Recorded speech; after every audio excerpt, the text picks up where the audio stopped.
Hey everyone, welcome to the Camino Cafe. It is September. I can't believe summer is coming to a close, but it's been a good week. And one of the reasons that I've been celebrating this week is Casa Susie reopened. That is after 674 days, I think they were closed. And my guest today, Russ Eanes, actually was a guest at Casa Susie.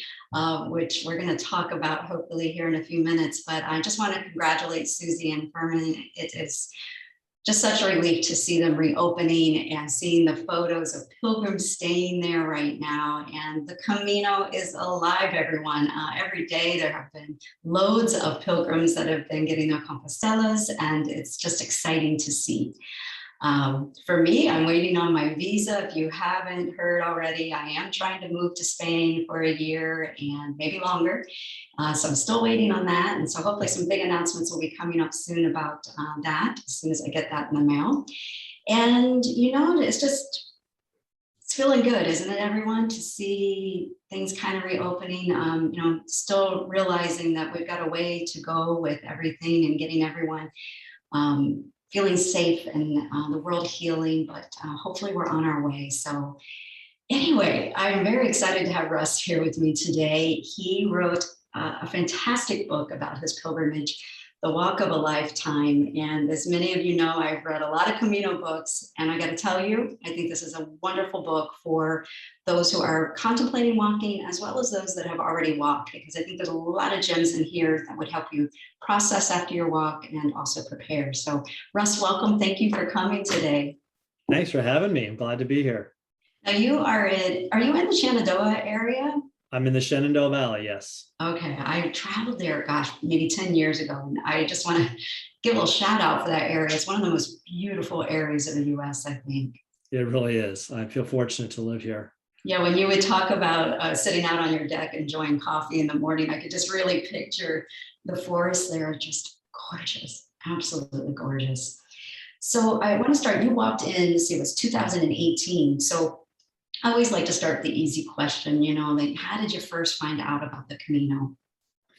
Yeah, I think the first time I found out about it was when I read about it in a book by a medieval mystic, Marjorie Kemp. She mentioned her pilgrimages to the Holy Land, to Rome, and to Santiago de Compostela. And I said, I wonder what that place is.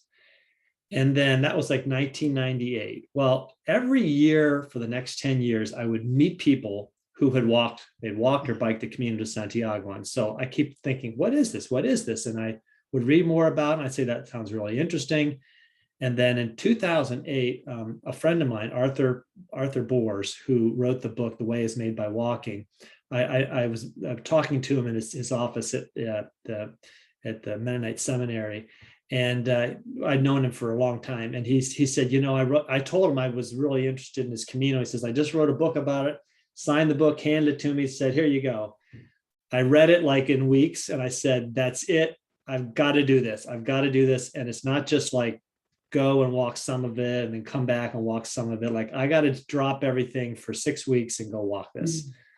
But I still had kids at home, kids in college, a full-time job. I couldn't see when I was ever going to get a chance to do that. That was 2008. And it wasn't until 2018 when I actually quit my job as soon as I quit my job, or as I was planning to do it, my wife said, you realize the first thing you need to do after you quit your job is you need to go walk the Camino de Santiago. I said, yep, we're going to go walk the Camino Frances. During that next decade, between 2008, 2018, continued to meet people that walked it. David Landis, a friend who does the Village of Village Guides, lives here in Harrisonburg, and he kept giving me free copies of the latest edition of his guide and saying, you can do it, you can do it. And finally, 2018, I got the time to do it. Wow. And so you were kind of at a pivot point in your life. So you were just getting ready to turn 60 or had just turned 60. Yep. You were getting ready to make a pivot in your career. So it seemed like a really good time for you to kind of take that 6 weeks and go and walk. It did. There were a lot of things about it. One was like, this is a junction in life and I just need to kind of reset for the next part of life. Mm-hmm. But a part of it was also, I need to have some accomplishment for this part of my life. Was another thing. Can I do this physically, mentally, emotionally, spiritually, take off and go do this? And can I accomplish a dream? which was a big thing. And it happened. I love that. I really enjoyed in your book, first off, your photos were gorgeous. You have a really great eye for photos. And they're very unique and really beautiful. And also you've quoted so many different authors that haven't really been quoted a lot in books. I really enjoy that part about your book. But I want to start in the beginning. I really admired your idea of coming up with a set of principles of how you were going to walk. So I think let's start there. You talked about, I think there were seven different principles, yeah, that you came up with. So I wonder, I don't want to give away your whole book, but maybe, what would be the top 3 principles that you think really kind of guided your walk out of that 7? Yeah, I think, I don't know where the principles came from. I had been asked to write something in a blog, one of the Camino blogs about it. And I don't know, I'd been thinking about this as I'm a journaler, and I'd been writing in a journal kind of goals and things, thoughts for the year. And as I thought about the journey, the pilgrimage, I said, I need to be intentional about it. And somehow these 7, it was just distilled into these 7. And a lot of it was just about, I was not going to be in a hurry. So for once in my life, no hurry. All I have to do every day is get up and walk. I know where I'm starting. I think I know where I'm going. I have all the time in the world. So that was important. And I'm tired of planning. So I'll look in the guidebook and I'll see recommendations for planning. You mentioned Casa Susie. That was a place I didn't plan on going. The place I was planning on going was closed. Yeah. Her place wasn't in the guidebook, and I walked by it. And I'm on my way to find the place that was closed. I turned around, walked back. I said, well, this place looks good.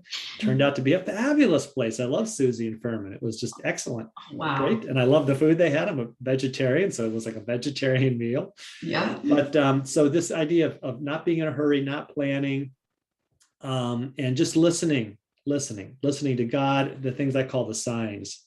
And that was really important to me. And it became more evident as I went on how much I needed to learn about that. I mean, I learned lessons my first day walking about physical signs, about the inner signs, but I kept learning about them all the way along, to the very end, to the point where now I'm looking for them. They haven't gone away.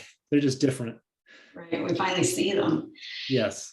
You mentioned, after you talk about the 7 principles that you came up with, that it kind of became a Camino for life attitude overall. And I wonder if you could just kind of speak to that how you've carried that attitude home with you, and just like the whole idea of going more slowly or listening more, not planning as much. How is that translated into your current life? It's translated into that while I still live an American life, which is way too fast, way too hurried, way too materialistic, way too preoccupied with information, stuff, planning, I'm very aware that inside there's another way. And so I catch myself. I stop and say, don't need to be in a hurry. Relax, you'll get there. Or I don't need that stuff. I don't have to buy that. I don't need that. What can I shed? What can I get rid of? And so it's like a consciousness that's so woven into my life that I would have to stop and say, yep, that's something I learned on the Camino, or that's something I wanted to learn while I was there. Or, I was aware of before, and the Camino taught me the lesson about it. Like the pack was very important, because that's one of the things every pilgrim struggles with. Have I got enough? Have I not got too much? And the big lesson for me to learn was, it's okay to not have enough, because if you need something, someone will give it to you, or you don't need it. Yes. Or you just stumble on it. I mean, that happened to me so many times that I finally just said, now it's like, maybe somebody will help me out in this, or maybe I just will do without. It's okay if I get wet. What if what's so bad being really cold for a few hours? I'll survive. Great. Can you think of a time where that you want to talk to viewers about where that happened, where somebody did provide something for you? Oh, it happened again and again, in little ways and big ways. I mean, I just remember one day I had when the Camino, when you sort of, you got a guidebook, you're mentally planning, there's a village coming up in a few kilometers. I'm getting hungry. I think I'll stop there and get a cup of coffee or a breakfast or whatever, your second breakfast. And you walk in the village, it's all closed. Right. It's like, wait, what is this? Wait, it's 11 o'clock in the morning. It's not time for siesta. And, they have a different mindset than we do. They want to close, they close. And so, well, that's not fair. I'm thinking. And, one of the first day, I'm at the third, fourth day I'm walking, I passed through a village that was closed. It was kind of mid-afternoon. I was kind of hungry and I went and sat down. And that's when I discovered my first blister, by the way. And this couple I knew from California, Paul and Lori, I came across them sitting at a picnic bench, and I sat down by them and took my shoes off to air my feet out. And that's when I discovered I had this blister. And Lori handed me this stuff called runner's tape. She said, just put this over your blister or where you're getting a hot spot. You don't need a Band-Aid. And then she also handed me a sandwich. She goes, we've got too much. We bought some stuff at the grocery store in the last town. We got too much. You want a sandwich? I'm like, yes, I'd love a sandwich. And our American sort of mindset is like, well, no, I'm okay. I don't need a sandwich. You don't want to admit that you didn't plan, right, or that you're hungry. It's like, thank you, I'll take a sandwich. And the rest of the Camino was like that. And I could give to people. I also here I've got, I'll go buy more food later, or sure, you can have my charging cable, or sure, you can have the bottom bunk. That's okay. I'll climb to the top bunk. Mm-hmm. It's or I found a raincoat along the way, and I was pretty sure I knew who it belonged to, and I kept trying to find them, connect with them, and anyway, it's that kind of thing where it kind of becomes the new way of being. Mm. Yeah, I like what you said about how we kind of have this mindset here where we don't want to show that we didn't plan well enough, or it's like it feels very vulnerable to do that. Yet on the Camino, we seem to be able to open up and to accept gifts as well as to give gifts. Yeah, and I talked about this man I met along the way, Frank, who was from Germany, and he'd already walked 500 miles by the time he got to Saint-Jean. And so he was a little legendary to me and to others. And when I discovered that he was walking with colon cancer and was broke, I just gave him money. More than he asked for. He wanted money for a cup of coffee. And I thought, that's okay. There's plenty of money. Yeah. You're going to need this much for the next day or two until your bank account, he's waiting for a disability check to come in. Wow. So yeah, it was like a no-brainer to me at that point. Yeah. You did some research, there were several years where you were thinking about going on the Camino. And so you obviously did get to plan. But once you got there, what kinds of things surprised you the most that you didn't know to plan for, or you didn't think were going to happen or were important?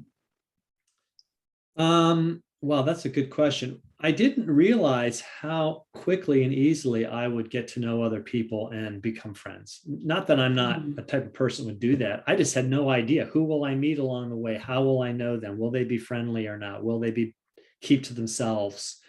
And I found remarkably on the Camino, there was just a great community formed. And I wasn't one of those people that, a lot of people immediately they get in with a group of other people and they form this little family they walk with. I wasn't that.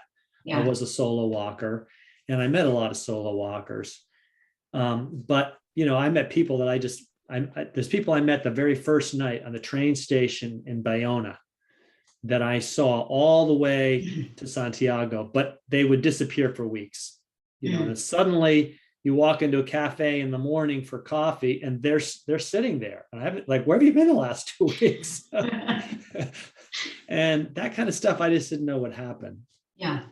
Yeah. So the surprise of being able to form friendships, and was it surprising to you how deep those friendships kind of became and even continued after the pilgrimage? Has that happened for you? No, I had, that has happened, and they've all remained friends, and yeah. I'm glad for that.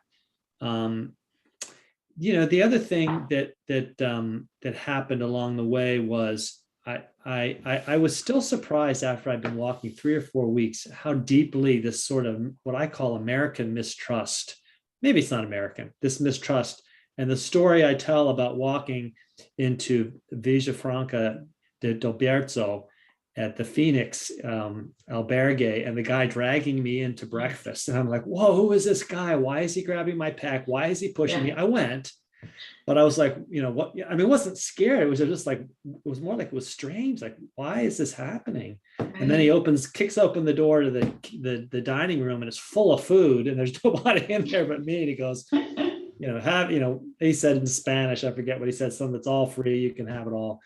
And I'm like, why am I not expecting this? Right. Of course, that's what it was leading me to. Well, I think when you were describing that story, and I was imagining had I been in that situation, I probably would have been like a little nervous. And like he took your pack and, was really, really strongly encouraging you to go in there. So I do think that would be a little unnerving and, not really knowing what to do. So that was a great story about, just trusting and, what a great breakfast you had as a result. And this guy was just trying to be nice. But I think in the States, sometimes we don't know how to react to that with people, do we? No. You talk in your book about starting off solo, and I was just trying to find it. I can't find the page, but I love this part. Let's see, he's talked about starting off walking on your own. Do you remember that part? I can't remember where it is. Yeah. So I started off the first day, and it was like, I'm finally here. I've been dreaming of this for 20 years. I have 6 weeks. And what am I doing here? I love that. It's raining, it's cold. There's no one in front of me, no one behind me. Yeah. And it's sudden, and my big loving family is all, 3,000 miles away. I'm not going to see my wife for 4.5 weeks. I'm apart that long in 39 years. And like, what am I doing here?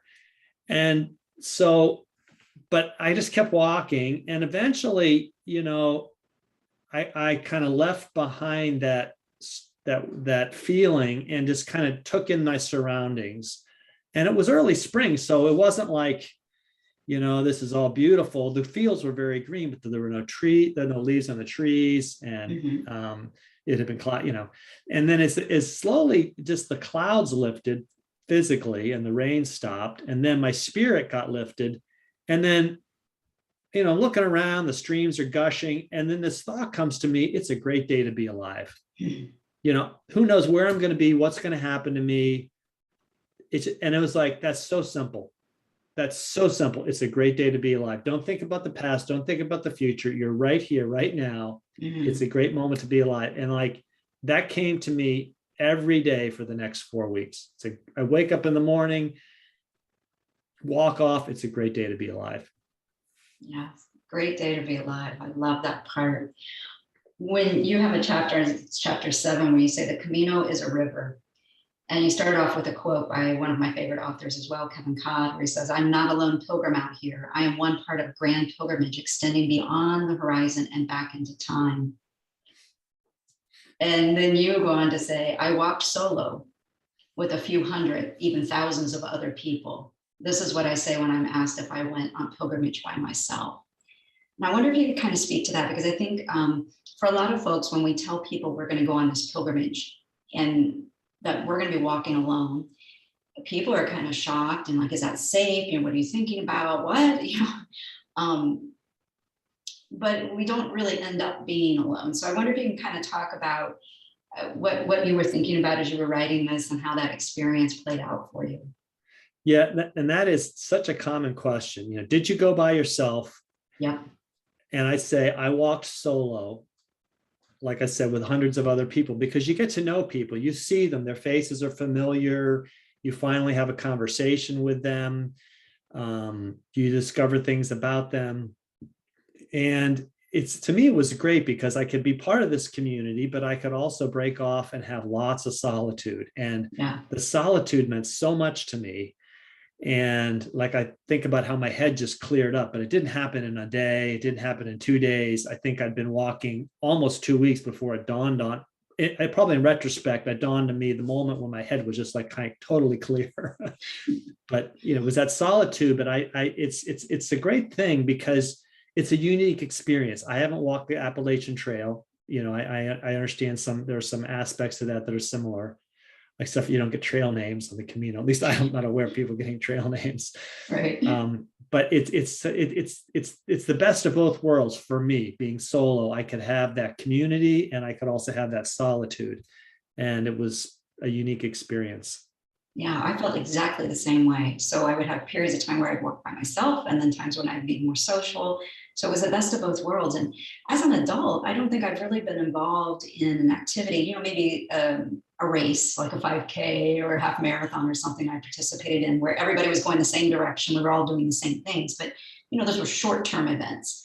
And this was really fun to be what you really say, that the Camino is a river. You're in this river and you're kind of passing by the same people. They're passing by you, but you can be alone or you can be with someone. So it's got the best of both worlds.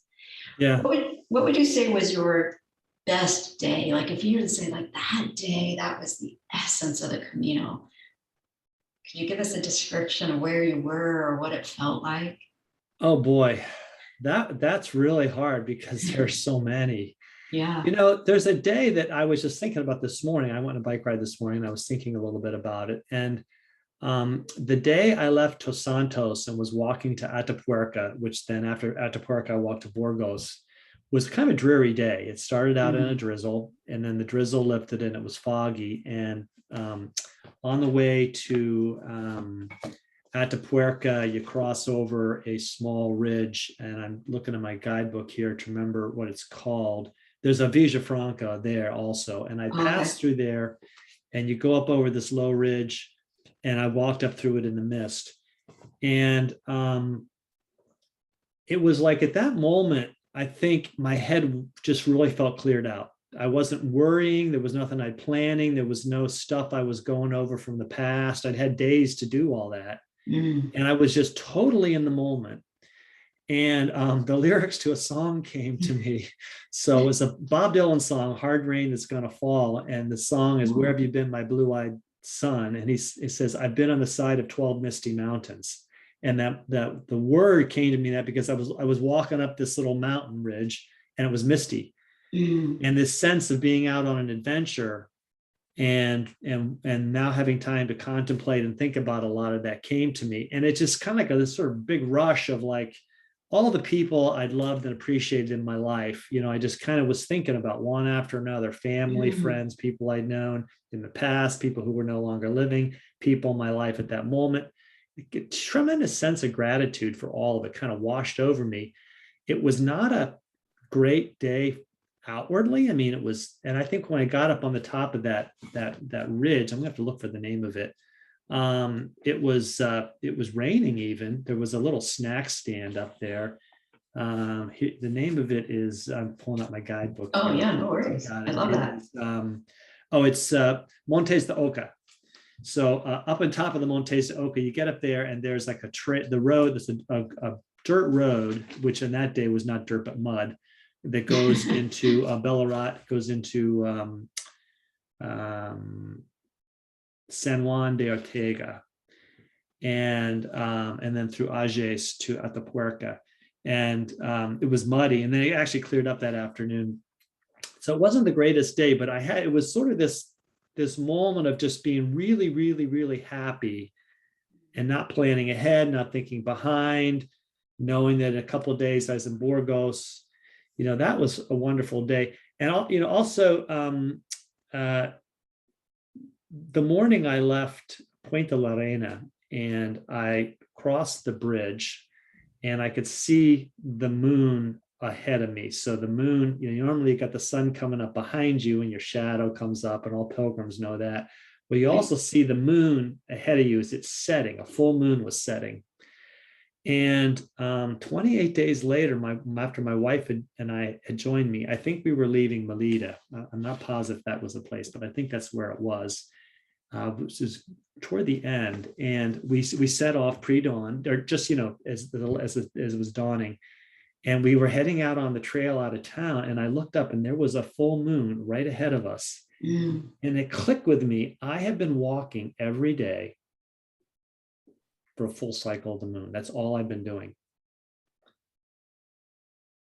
And I haven't even been conscious of the passing of time. It wasn't until that moment it clicked with me. I mean, there's moments where you think about how long you've been gone or days passing, but that moment was just incredible. And and I also realized that I was getting toward the end, and I always knew the pilgrimage would end and I would go home. It was never sort of like dread. It was just like, I know that's going to happen.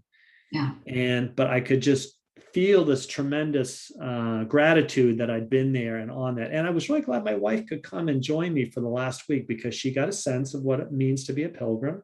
She'd heard a lot about it, and she met a lot of people that I knew, and they're like, "Oh yeah, we heard about you."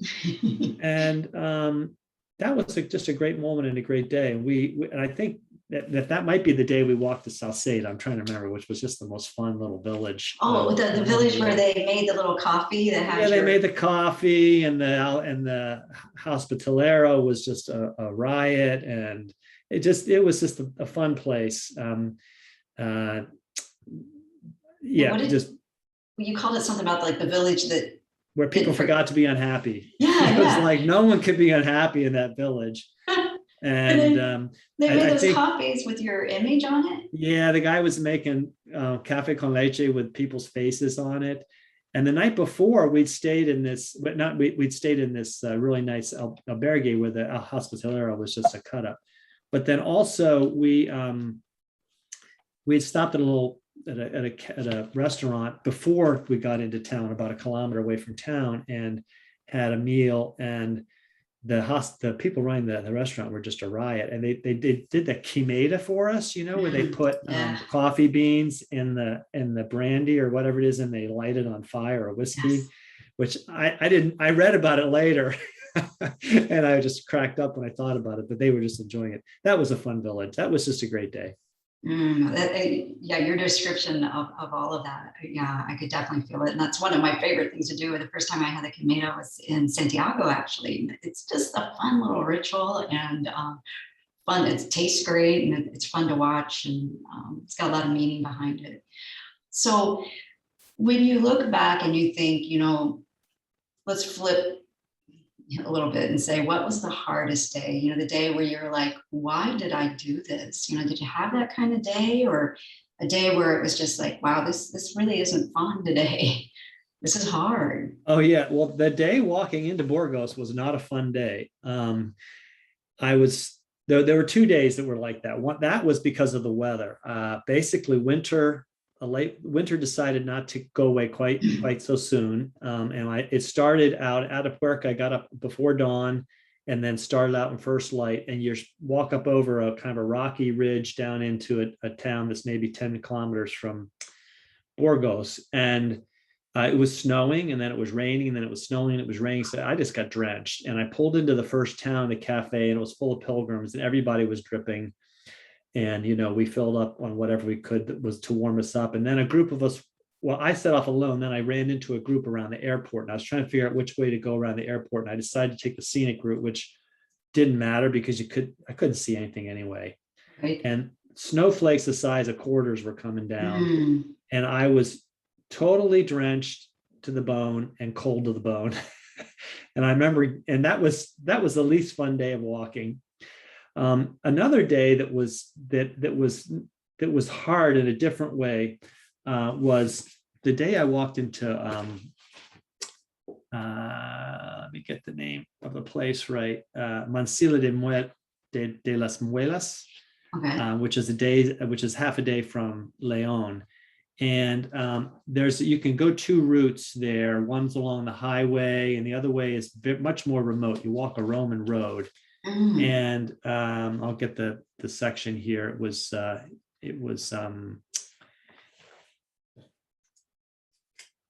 pull up here. You walk a section of Roman road to Calzadilla de los Hermanos, okay, the way of the little brothers. And the other way is to go through Albergo Raniero. And you essentially walk, I think that day I walked 17 kilometers of this old Roman road.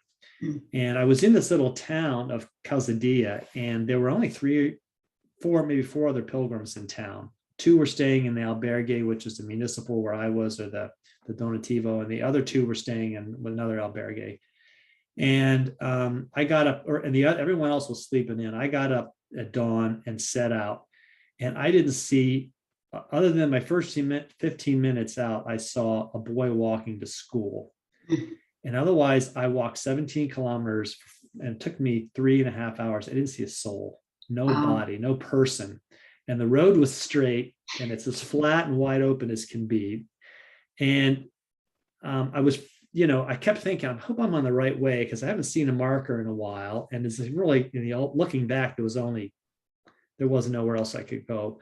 And so the road eventually bends around and comes near the railroad track. And then for some reason, the trail had been all obliterated by bulldozers here, and I lost the route. And I got thinking, I haven't seen anybody for hours. And so in retrospect, the night before, I knew I was going to have to do this. And I was feeling anxious that I was going to have to set off in total solitude. I mean, because I knew all the pilgrims that were staying, they were all late sleepers, because I'd known some of them, and they were, and the others said, we're going to be sleeping in. So I hadn't seen anybody.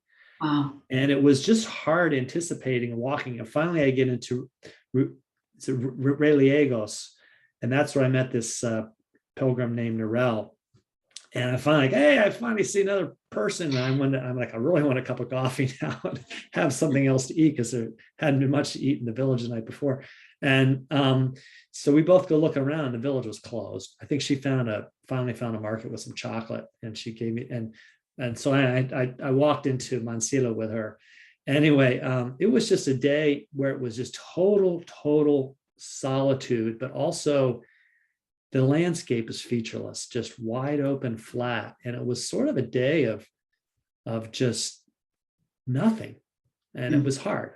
And I'm glad I had that day. You need those days. That's part of me with the pilgrimage, is the cold, hard days and it's flat and featureless and lonely stand in contrast to the fabulous days when you meet people and someone gives you something free. And anyway. Yeah. Wow. I think that would be a really hard day. I wanted to talk about, you mentioned in the book, an author talking about, and I can't remember his name, I'm sure you will, but talking about we pack our fears. We pack with our fears in mind. So I wonder, you kind of knew that before you set out, I believe. What do you think you packed that you could have left behind now looking back? Or did you mail anything back? What happened? I didn't. I'm one of those few pilgrims who didn't. I think I brought a couple extra pens that I didn't need. Okay. It was because I got a kind of famous ultra packer named Lint. His nickname is Lint or Clint. And I'd read some blog posts and a video about him. And then David Landis, who wrote the guidebook, told me, he said, if you don't, he said, take less, because don't worry, there's plenty of places to buy things along the way. So rather don't take it. And then, oh yeah, I need that. Like the winter jacket, it turned out I needed. Right. But I almost took a winter jacket and then didn't. So I'm glad I picked one up along the way, because it was really came in handy when I hit those biting winds on the Meseta the first day out of Burgos. Yeah. But I am one of those fortunate ones that really, I think, didn't take anything I didn't need, because I tended to take less than I thought I'd need, and I ended up picking up a few things. So the only thing what I wish I'd had was a better pair of shoes to start with. My shoes weren't in as good a shape as I thought they were. Like, yeah, if you hike a lot, you really get attached to your shoes. I was really attached to those shoes, and they gave out. Yeah, that was very interesting, because you went with your favorite pair that were actually kind of old, and you ended up having to replace them. Yep, and I left them behind, and then Albergue, blessing them that someone else would find them, kind of feeling bad I didn't throw them away, but I didn't quite have the heart to throw them away. And I didn't want to just string them out on a pole like people do. Right. I wonder if somebody's contemplating going right now and they're thinking about packing. Are there 3 things that you would say definitely take? They may not be thinking about. Well, boy, definitely take a guidebook. I would now, yeah, you suppose you could put one on a phone or something like that, but frankly, I wanted to get away from screens. So I'm glad I had my guidebook. The guidebook will tell you, it will give you maps, information, but also will tell you about historical things. I mean, it would be a shame to walk past some of those historical sites on the Camino and didn't know that you walked past them. Yes. I mean, that would just be shame. Yeah. That's one thing. I'm a big advocate for walking in sandals. So if you're walking at any time of the year where it's warm enough, and that's basically between late April to end of October, I think I would try walking in sandals. I wear Chacos. It's very hard to get a blister. Mm. And for me, I have flat feet, almost flat feet. So I actually got rid of plantar fasciitis by walking in sandals Oh, like that. So try that. Otherwise, don't walk in boots. You don't need boots. yeah.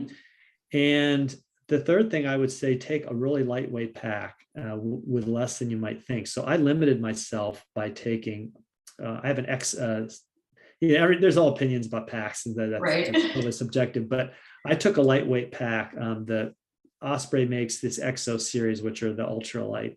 And it wasn't actually that expensive. Well, it wasn't particularly expensive. And it was only, the pack weighs a kilo. Wow. 2 pounds, and was limited 38 liters. And so I limited myself to a small pack, and that way I couldn't take too much. Yeah. So I would do that. I wouldn't, you don't need, don't bring a pillow. Don't bring a coffee cup. You don't even need to bring a water bottle. Stop in the airport on the way in and get a 500-liter bottle of something and wash it out and take it the whole way, or 2 of those or 3 of those, and you can lose it if you want along the way. I know people that had big bladders, with the tubes, and at least when the time of year I walked it, which was spring, so it wasn't hot. I mean, when it's hot, you need a lot of water. Right. When it's not hot, you can, except for there's a few stretches, there's plenty of places to stop and fill your water. You just walk into a bar and a cafe, you just ask for agua por favor, and they'll fill up your water bottle for you. Yeah. Okay. Good tips. So now looking back, can you think of any luxury item you had in your backpack? Because 38 liters, that's a small backpack. I had one luxury item, and I should have gotten it up here. I got the book on the about the culture and history of the Camino. It's a big book. I'm trying to think, David, and I'm trying to think of their names. I'm sorry, I'm drawing a blank on it, but later I'll try to get you the name if you want to put a link into it. David Gatlitz and his wife wrote this book. They were very early guide. It's huge. Yes. And a lot of people look at me and be like, what are you dragging that book around for? I'd say, well, I'm a book guy and I got to have a book. Well, later, a couple of weeks later, I'd be sitting down in a village, taking a break, reading that book, and they come and sit down and say, so what's in this village today? Tell me about this or tell me about that. Because they knew I was reading about it. And that was my one luxury, was that big book. And in the evenings, I would sit down in the evening, evening before I would sit down, I'd read about the next day, about all the places, and I'd write them in a little notebook so I could remember what I was going to look for. And that was my one luxury, was that book. If going back again, and I hope to go back again someday, I'll probably take an electronic copy, not haul the big book. But anyway. Well, I just want to say to everyone that's watching and listening, I know this book as I have it, and it is a big book. I mean, it's a big book. It's heavy. Paperback. It weighs over a pound, I think. It was like, that was my luxury. I left other stuff at home so I could take that book. Oh my goodness. Well, we're going to have to talk offline because I'm getting ready to pack for my upcoming walk. And I have a 45-liter bag. It's already full, and there's no way I could fit that book. So I'm doing something wrong. I need to take something out. I love it. So you also talk a lot about, I'm always fascinated. I think the yoga teacher in me is always fascinated by daily rituals of things that we do when we're walking. And you mentioned some daily prayers in your book. And I wonder if we can kind of talk about what that process looked like for you, and what you did each day that you would consider a ritual while you were walking. Yeah, I mean, I like to get out on the road at first dawn. So let the sun come up behind me. And Eve and albergues and where you stay all vary. So sometimes I had breakfast, sometimes I just had a cup of coffee, and Spanish breakfast, coffee and toast and orange juice, maybe. Right. And so then you're going to have to go to another place later to eat. But to me, to get up and walk, hopefully had a cup of coffee first. And then, while I'm walking, let myself wake up and then look around. And then I had them written, my kind of my daily office of prayer, on a sheet, and I could pull that out and I could just go through it. And I had time to think in prayer about everything, about people I knew, about situations, thankfulness for the place I was. And I had all the time. It was no hurry. It wasn't like, well, I got to be somewhere in an hour, so I better finish this up. It's like, I haven't got anywhere to be. I hope to be at this place by the end of the day, but otherwise just take it in. And that was important to me. And then one nice thing, sounds kind of funny, but when you're in Europe, you're 6 hours ahead of the States. And so anybody you know at home, they're still in bed. And so you really have those first 6 or 7 hours all to yourself. They're not sending an email or a text, how you doing today, where you are, it's just like they can't bother you. And Yes. I did allow myself to be bothered because I have a big family and they want to know what I was doing. So I wasn't out of touch. There were only a few days where they hadn't heard from me. But that early morning walking, and I still do that some days. I get up and I just walk the street early for the time to pray and to walk and to contemplate. And I love to read early in the morning and get my cup of coffee. I sit and look at the mountains off the deck. Can't be thankful enough for that every day. Yeah. Before I start work. Yeah. Sounds beautiful. And you include a really beautiful prayer in your book. So hopefully people will pick that up and take a look at your words there. Now looking back, when we go to walk the Camino, we have in mind what we're hoping for maybe as we walk, the things that we think we need from it or want from it. And there's a quote that says, the Camino doesn't give us necessarily what we want, it gives us what we need. And I wonder now that you're sitting back a couple of years after your Camino, how has that translated into your life? Did you go for one thing but end up with something much different? Well, I had a sense because I knew people that had been profoundly affected by it, that it would probably happen to me. So I wasn't surprised. Yeah.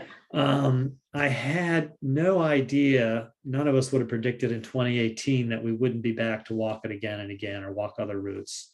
That part's been hard for me. I stayed away. My wife and I went back to Italy in 2019 and walked part of the way to St. Francis. And I still want to go back and finish that. I would like to get back and walk some other routes. I want to walk the Via de la Plata, probably 2 sections, probably take 3 weeks to walk half of it, another 3 weeks to walk the other half. I want to walk the Invierno. I want to walk some other routes that are less trodden. And I would like to take some family members with me this time. Your question was, what have I taken with me? Well, how, we kind of go think like you were going because you were getting ready, you were turning 60, you were making this career pivot. What did the Camino give you that you needed that you didn't expect? As a result of going, what's changed in your life? Well, people, I had this sense that I should take 6 weeks and be gone. A lot of people try to talk me into, why don't you just go next year for 2 weeks on your vacation, and the next year after that you can go for 2 weeks. I said, no, I think by the end I have 2 weeks, I'll just be starting to get into this and I gotta go home. And so I'm a big advocate for people to take as long as you need and not planning. You can plot out how long you think it'll take, but you don't have to have a plan for where you'll be, where you want to go. And I think that's a big part for me now. I'm much more open to whatever comes along, both on a daily basis and in other things. Like I took a full-time job this year, which surprised me. I never ever thought I'd work full-time again. But I love the job and they offered it to me. And I was like the sign. It was like, wait a minute. I knew that in my life, whenever I'd been offered or someone kind of recruited me for a job, it always turned out well. So when this happened in March, and I was thinking, a lot of what I want to do in the future is going to depend on travel, either leading tour groups or traveling and writing about it. And I don't think I'm going to go anywhere for another year. I mean, who knows? And so why not take a full-time job? I can work from home. I like living in a great place, make some good money, but what's to lose? So I've done that and I've been really glad about it. And I haven't lost anything from it. And that was just like a sign that just came along. It's like, whoops, this is here. I wouldn't have guessed that. So that's a bigger way, but in small ways on a daily basis, just whatever comes up and be more relaxed about it. And just enjoy to both receive and give inspiration about life. And, right now, I'll just be honest. I don't know about other people, but to live in America is, for me at least, is to live under a certain existential dread every day. I mean, there's just everything from politics to wildfires to hurricanes to Afghanistan. We're just bombarded by bad news. Yeah. And I would love to go back to be in Spain and forget about it for 3 or 4 weeks again, but I can't. Right. But I can remember what I learned there, and where I am right now do that in a greater, smaller way. So like I walk or bike every day for an hour, and I try to take my mind off of what's churning through it and just be in wherever I am, where I'm walking or biking. And because I do live in a beautiful place, and that helps. And someday I'll get back to walk these longer distances. I'll be back to Spain. I'll be back to Italy, be back to England or Scotland or wherever I want to walk again, or Ireland or France or Switzerland, long list. Yeah. Wow. Well said. Very well said. So you didn't plan on writing a book. Right. You hadn't written a book before. So how did that happen? Yeah, as a book publisher, I'd worked with hundreds of authors, and I knew how much work it was writing a book. And I said, I want to write, but I don't want to write a book. That's a lot of work. For one thing, you got to keep your focus for like 2 years on it. Like, I don't think I could keep my mind on one thing that long. But I was thinking, after I left my job as a publisher, I would work as kind of a consultant, helping people who might self-publish, because I had directed a lot of people that got turned down by our publishing company to go self-publish. And so I was back just about 2 weeks, and I collected all this material. I didn't know what to do with it, material, experiences and thoughts, and then all the books I've been reading over the years. And I was on a bike ride, and suddenly this thought came to me, well, if you're going to teach people how to self-publish, you better go self-publish a book. And then the thought was, well, why not write one about the Camino? So I thought, okay, well, I'll take some of these stories, put them in anecdotes, bang, write it, be done with it as an experience. And it didn't happen that way. It took me a year and a half to write it, like it does. But the experience I loved. And as I started sending sample chapters to people, and they would say, I love what you're writing. Give me more of this. Tell me more. I want to hear, or this is missing. And I started a dialogue with readers. I really got into the process. And because books and literature and writing and publishing has been in my blood all my life, how the book was written was very important to me, the structures. And I worked with editors. I hired editors, professional book editors. Okay. Because I knew that's what I needed. I needed designers and editors. And the editors helped me, and audience helped me. So so the structure emerged. The structure that came out was, you're going to tell the journey from the beginning to the end. One, my editor says, I want you to walk out the door at the beginning of the book, and I want you to walk in the door at the end. And I said, yeah, but I had all these experiences, and they're really important. And it dawned on me, well, I'll just hang every experience somewhere on the journey. So you want to learn about the pack? We'll hang that on the chapter coming out of Burgos. You want to talk about learning about the signs? Well, I can do that. The first day. If you want to talk about the community, I'll talk about that on the day that I was in Gragnon, and so slowly I could just put each of those things somewhere along the journey. And the other thing that I enjoyed, I read a lot of early Camino books. So I read Kevin Codd's books, and I can't remember the name of the woman who wrote the book, like in 1983. She walked the Camino. It was one of the early, very early books. And one thing I noticed, there was a lot of authors, even some self-published, they get repetitive. So it's like they tell what they did every day. I got up, I packed my pack, I grabbed my sticks, and I started walking, and I had breakfast. It's like, okay, my goal was, in the first couple chapters, I will give a prospective pilgrim, or someone who doesn't know what this is about, an idea of what it is to walk. So I'll give you the daily routine, and then you'll know that every day I had that routine.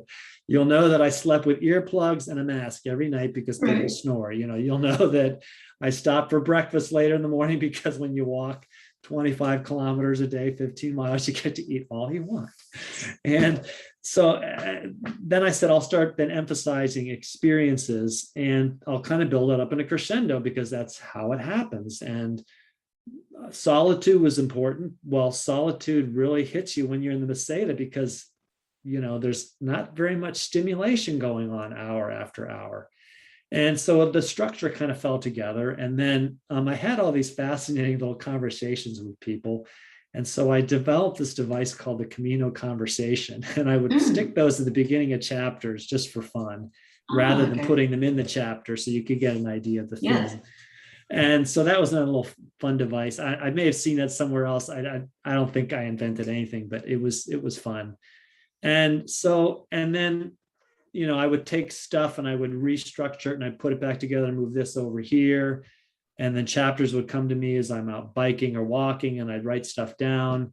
And then I would how it all came together with the help of my editors was amazing. And I loved the process. And then I've loved telling people about it. And I'm shocked at the sales of the book. I mean, I've sold 3,000 copies, and I self-published, self-promoted book, way beyond what I thought. And the part that pleases me the most is thinking that 3,000 people got a copy of that book and they're enjoying it. I'm surprised. So that's why more books have to come in the future on all these aspects of biking, walking, being out and about. Anyway, it was the best way to process it, and I never would have thought. And along the way, I came up with this idea of just handing out business cards to keep in touch with people. And so I wrote my name. I wrote writer, walker, cyclist, because those are the things I like to do now. Who I was in the past doesn't matter. That's what I do now. And I forgot where I was going with this. Anyway, people would ask me, "Oh, you're a writer. You're going to write a book?" Nope. I would tell them I have no plan to write a book. And that was true when I was walking the Camino. No plan to write a book. But I wrote so many letters home, and we had a family WhatsApp chat. I would send long reports about the day, and then I started posting things to friends on Facebook. And finally, I just pulled all those stories together and said, I guess it had to be a book. Well, I'm so glad you did. And I hope that people will go out and pick this up. I've read a lot of Camino books, and you and I were talking as we started out that it always fascinates me because I always think, I'm going to read another Camino book. I've already read so many. But each time I pick up a book, the story is as unique as the Pilgrim is as unique as each pilgrimage. And so there's always something to learn. And I think you were very creative in how you put your book together. And it's so interesting to me after having read it, hearing how you put it together. And it's like, yes, that's exactly, how I saw it. And I just really enjoyed it. I wanted to ask you about, I was speaking to Ray and Dominique, who own Casa Banderas, and they are expats from California, and they're actually on their way to open up their place right now. And when I was interviewing them, they talked about your book, and they were very inspired by you. And so I wanted you to know that. And I said, oh my goodness, I'm going to be talking to him in a couple of weeks. What a coincidence. Of course, in Camino Magic. But Dominique talked about the quote that you have in your book about it's better to die with your memories than your dreams. I get chills now just saying it. And I wonder if you could just talk a little bit about that, shed some light on that. I was walking to Sarria from Triacastela, and there was a makeshift snack. It has a name, and I can't remember the name of it. And the fellow who runs it, I've seen him in videos, and he wasn't there that day. It was a young Australian fellow there named Simon who was there that day. And it's like a barn, in a courtyard, opened up, and it was just like they had snacks. And he asked me if I wanted some coffee. I said sure.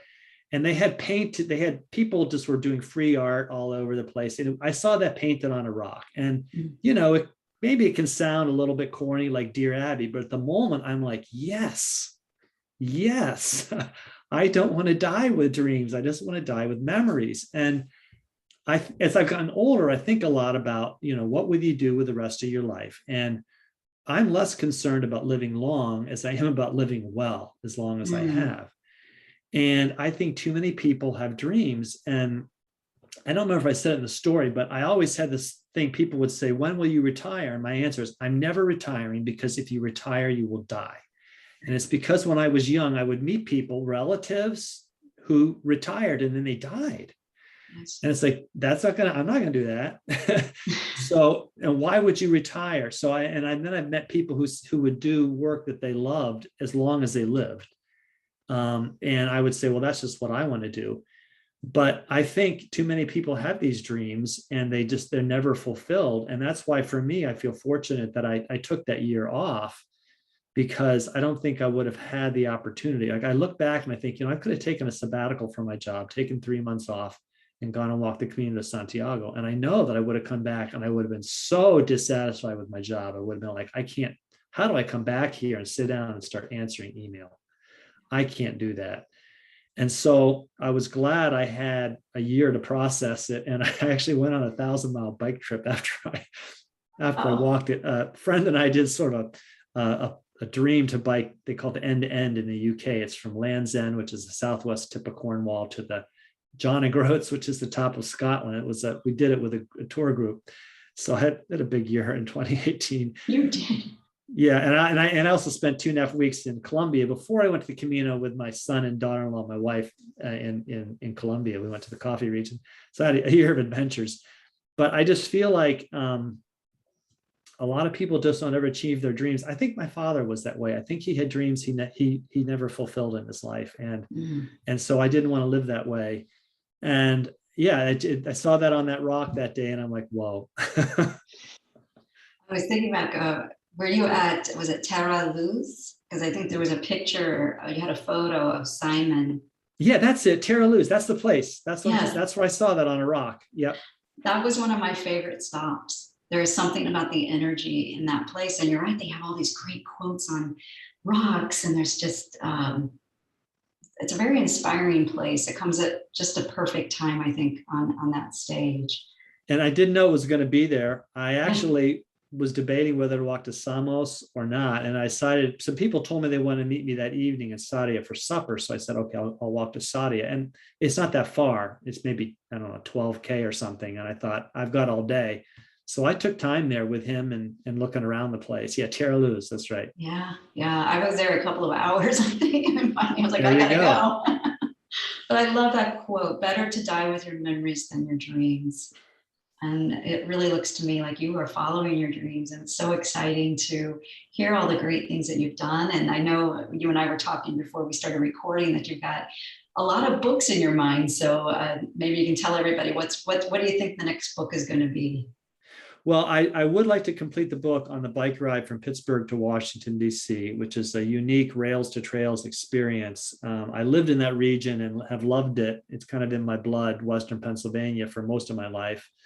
I want to complete that, but my big dream is to get back to Italy and walk the whole way of St. Francis. I walked part of it with my wife, and we want to go back and finish it, and then maybe go back again and stay somewhere near there, like Spoleto or Spello, for a few weeks while I continue to write.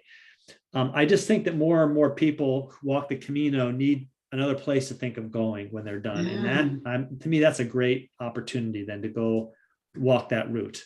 And Italy is just a dream to walk through.